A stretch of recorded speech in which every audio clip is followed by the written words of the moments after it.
Working for you. A weekly talk radio program which highlights developments of national interest and the activities of your St. Kitts Nevis government. Join host Lesroy Williams as he presents news, views, reports, and interviews about everything regarding the activities of the Team Unity government and the building of our communities and the development of St. Kitts Nevis. Tune in and call in to interact with your government and share your views regarding the upward forward development of your community and our beautiful Twin Island Federation. Working for You is weekly, every Wednesday live from 1:30 p.m. to 3 p.m. on ZIZ Radio, Win FM, and Sugar City FM with rebroadcast on participating stations. Working for you. Working for you. On the 18th of July, which basically was a public awareness exercise in terms of how people can come to know what the Defense Force, the St. Kitts Nevis Defense Force, is all about. Today, we are going to continue this discussion in terms of public awareness and the St. Kitts and Nevis Defense Force, so you can come to understand its role within St. Kitts and Nevis. Captain Sutton, good afternoon. Good afternoon, and welcome to this program. Thank you very much, and good afternoon to the public who are either watching online or listening. Yes. Well, they're not watching online yet. They're probably listening online. The program only, it comes on TV on Sunday evening. Oh, okay. After the news. Okay, those that are listening then. Yes. I thought it was live. Right. Captain Sutton, we'll go right in. I know you have a lot that you want to share with us. Of course, you are very, very passionate about your role within the St. Kitts and Nevis Defense Force, what you do, and so on. And this afternoon, we are going to hear so much about what the St. Kitts and Nevis Defense Force is all about. So I will begin by asking you, what is the mission of the St. Kitts and Nevis Defense Force? What really is its purpose? Thank you very much, Mr. Williams. And like you said, I am very, very passionate about the Defense Force. I'm a serving member of the Defense Force. I have dedicated pretty much my whole life to this. And I was a member of the Royal St. Christopher and Nevis Police Force for some time. And I also, worked in the Coast Guard when the Coast Guard was under the police, and after the Coast Guard was part of the Defense Force when the Defense Force was reactivated. So I go quickly into the mission statement of the St. Kitts and Nevis Defense Force. The mission statement of the St. Kitts and Nevis Defense Force is to defend the territorial integrity and sovereignty of St. Kitts and Nevis, to also aid the civil authorities. This includes the fisheries protection, drug interdiction, and human relief and operations, and to promote regional peace. Mm-hmm. That pretty much in a nutshell is what the Defense Force is all about. Mm-hmm. Of course, some might argue that they see more of the Defense Force as being a police force. We are not a police force. We aid the police force whenever the police force needs help. Okay, so I leave it there for now.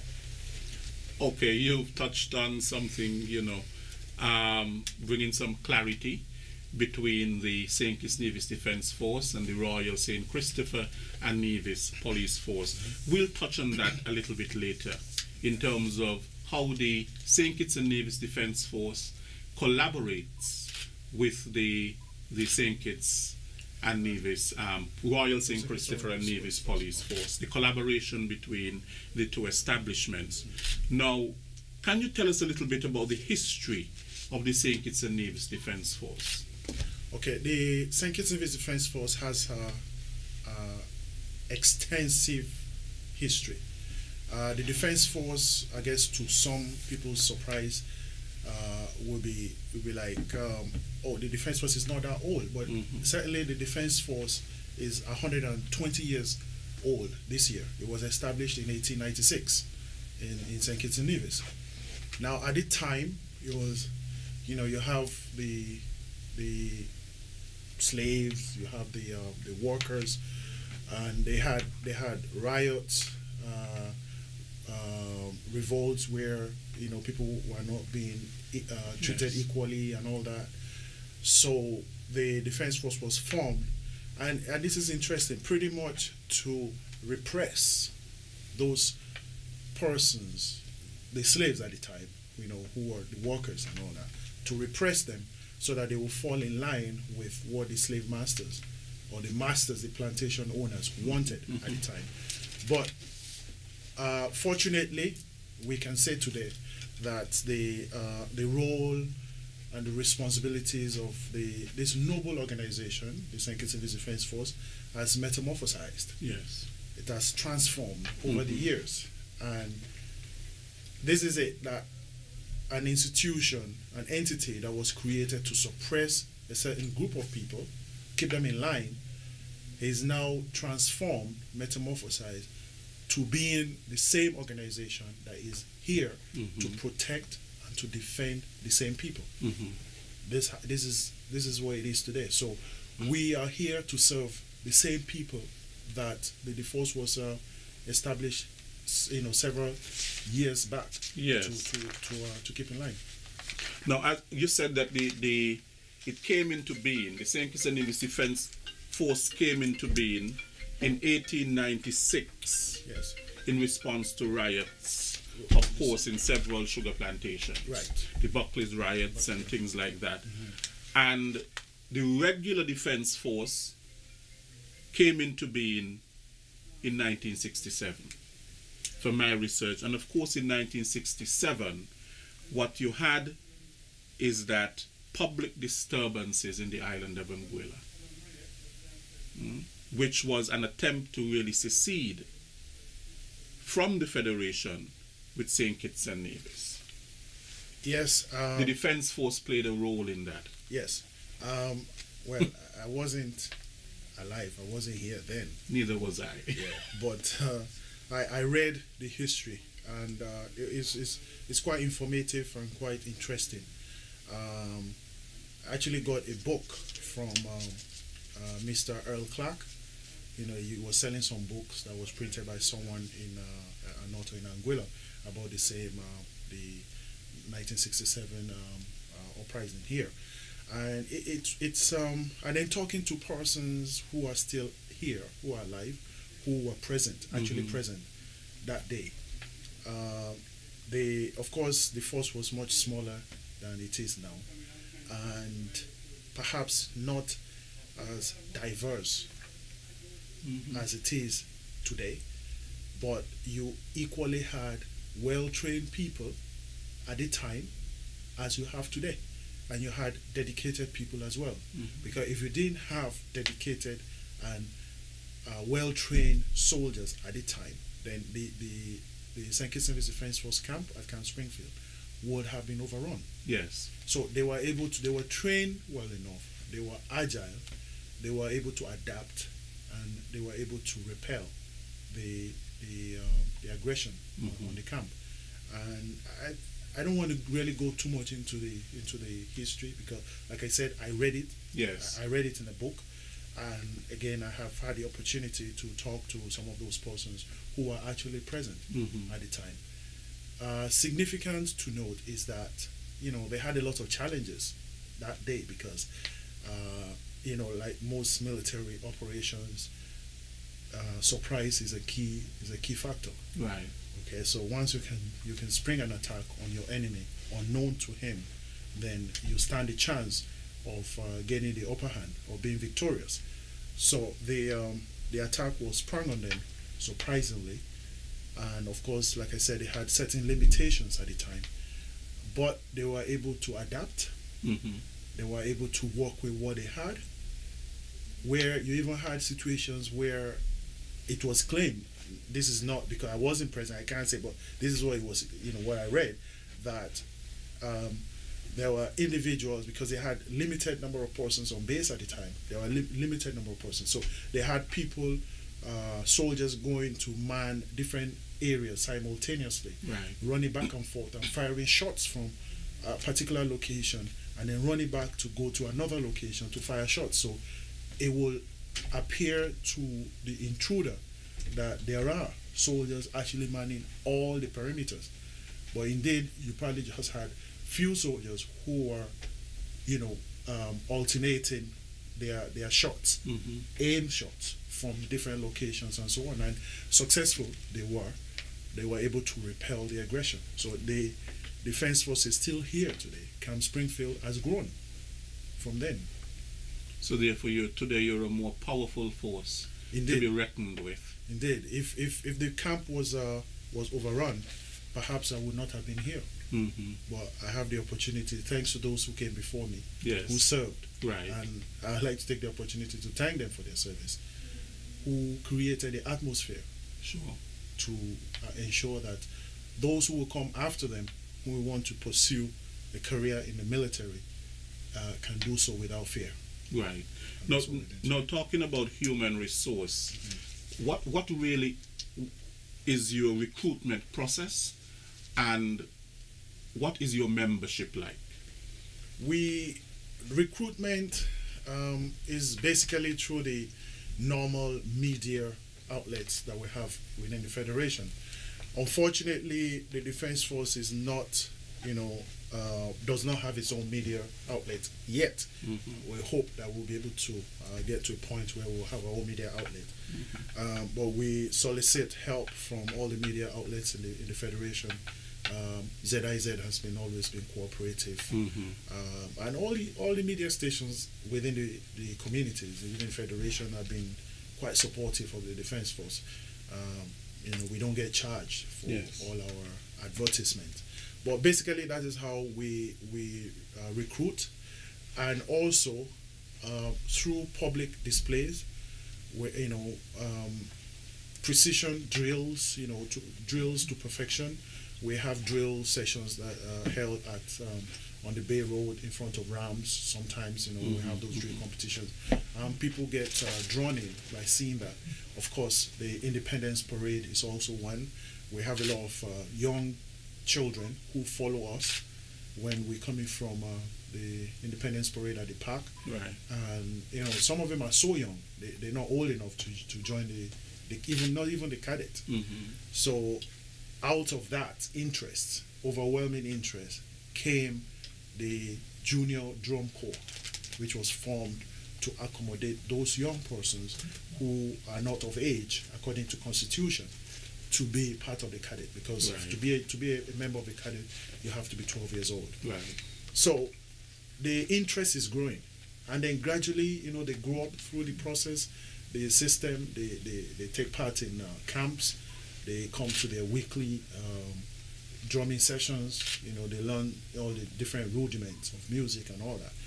And some of them graduate to Right. being members of the Defense Force band, and some want to be part of the cadet corps while they're still in school. And then after school, some choose to pursue a career in the military, or they want to be in the reserve. While they live their normal life, they're still a part of the organization. So they only come once a week and all that. So the drive is being successful, but we would love more able-bodied persons within the community to join.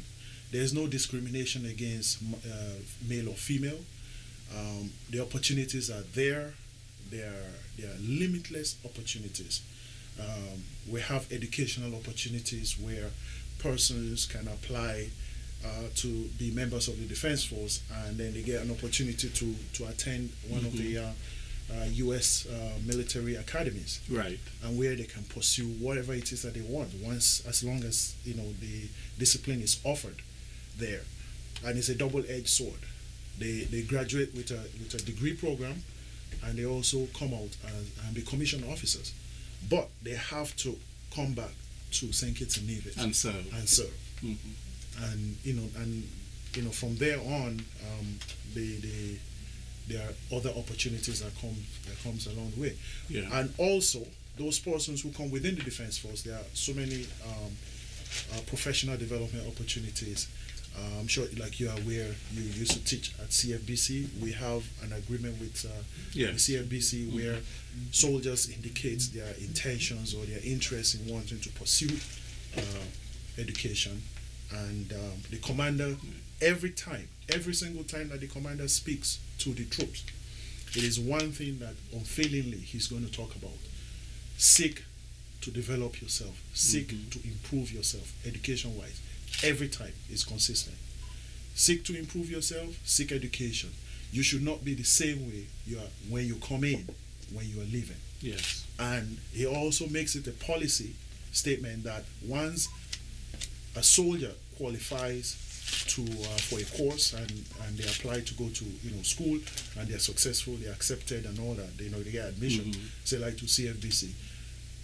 If it is part-time, duties must be made out to accommodate them. So in other words, duties will not contradict with classroom time.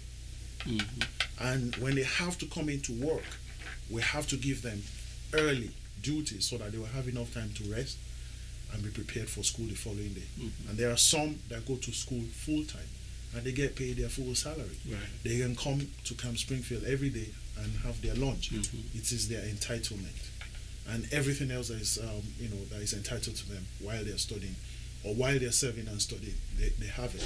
And so all they have to do is, we have a process where they come in, I think once every 2 weeks, just to give a few hours to supplement what we have because of all the challenges that we're having within the federation, with all this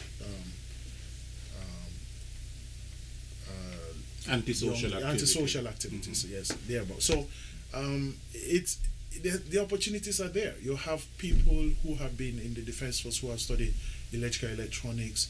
You have persons who are studying medicine. You have persons who study computer science and they've gone off to universities and they come back. And you have nurses, we have trained nurses who were in the system and have since moved on. You have plumbers, you have masons, you have carpenters, you have, name it. The opportunities are there. Everybody has an equal opportunity. Sure. You apply, you are qualified, you get your training, and some of them are lifelong training that it benefits the force and also the entire society after they leave the force. Sure. Now that leads me to my next question, because someone wanting to join the force has to make an application. Yes. After, of course, you would have probably, as you correctly said, use media to sort of advertise for people to join the Defense Force. Now, what are some of the qualities that you are looking for in your applicants, and what really are the requirements for joining the force? Okay. First and foremost, you must be fit. But then if you're not fit and you come in, you apply, we will get you fit. You must be between 18, well, we take from 17 and I think it's 30, 32 thereabout. You must be medically fit, because you have situations where people pass all the prerequisites, but then the doctor says, when they go for medical checkup, the doctor says no, they have a medical history and they will not be able to function. So in that regard, you have to go. But you have to sit an exam and you have to pass. You have to sit an interview. You have to pass. We do physical fitness tests. We do medical tests. And of course, critical to this process is criminal background check. Yes. We have to do that. So first and foremost, you have to pass that. Because if you don't pass that, then don't bother coming. Don't bother to apply. Don't bother. Once you don't pass that, you apply, then we go through the processes and try to check the backgrounds of those applicants and stuff. And once they don't meet, they have criminal background, then we do not bother to waste time, because it will be contradictory to what the institution stands for. Yes. Okay, so the processes once you go through all the process and you're successful, Then you go through 22 weeks training. Sometimes it could be longer than that, depending on the assimilation rate. But we have to make sure that the persons that go through the training are properly trained. So sometimes, you know, you find that the recruitment, the basic recruit course is extended a little bit. But at the end of it, they have a basic knowledge of soldiering by the time they have their personal parade. Right. Now you have what we call the regular and reserve elements. Could you speak a little bit to that? Okay. The regular, it's sometimes, you know, they say English is a funny language. Yes. The regular force is pretty much active duty. That's what it means. We call it regular, but it means you're active, meaning that this is your job. This is your daily job. Every day, 24/7, you're a soldier. So that's your A company. That is a regular corps. Referred to as the A, that's your A group, is it? No, it's not the A group. The Okay. A group falls within the regular force. Oh, I see.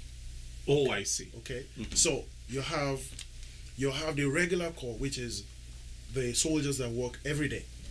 That's all they do. They don't do nothing else. Every day, this is what they do. Right. That is the regular soldier. That's That their is full-time active job. duty. Yeah, active duty soldiers.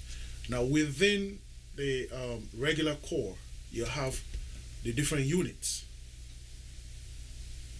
Within the regular corps, you have the infantry unit, Yes. and you also have the Coast Guard unit. Yes. So all they do is just that every day. Then you also have complementary to that, to the regular corps, you have the reserve corps, Yes. which is they are part-time. They're not regular. They don't do it every day. They're not active duty. They're just reservists.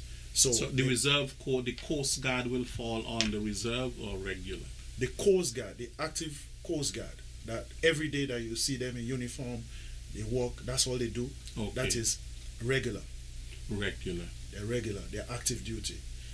Now, so you have the infantry, which is up at Camp Springfield, Yes. the regular, and you have the Coast Guard, That's the maritime. which is also regular. Yes. Now, each of these units also have their reserve elements. Okay. Oh.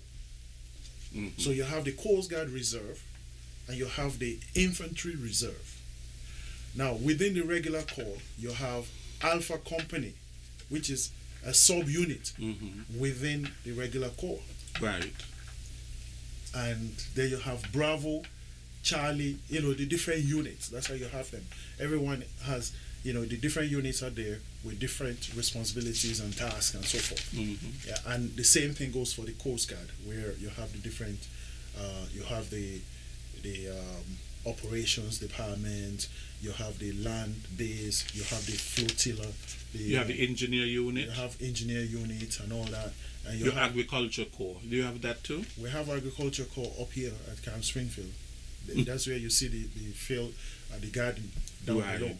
Okay. Yeah, where they grow all the vegetables that the soldiers eat every day. Okay. And we also feed the prison, sometimes the children's home, the hospital, Cardin home, and so on. If you get enough.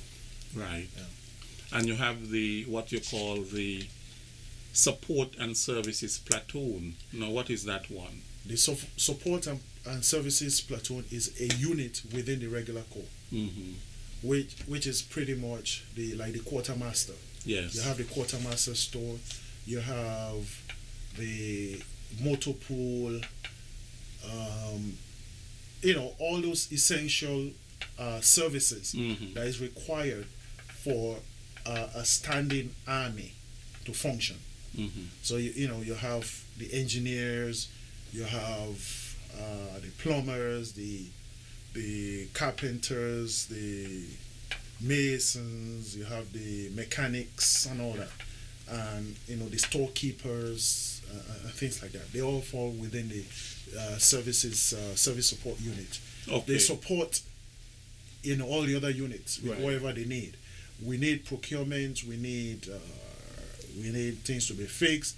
A vehicle is broken. We need it fixed. Service support is there. The fighting force don't fix. The fighting force fight. There are people behind to fix. Okay. So we send it back. They fix. They send it to us. We continue fighting. Okay. So you concentrate on what you're doing, and that's you have the division of labor. Right.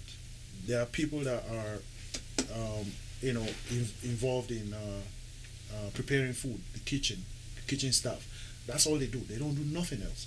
All they do is they just cook food, feed the soldiers. You fight, they feed you. You have the mechanics. They service the vehicles, oil change, brake, that everything, and then they support. So that's why they call them the service and support unit. They support the effort of other units.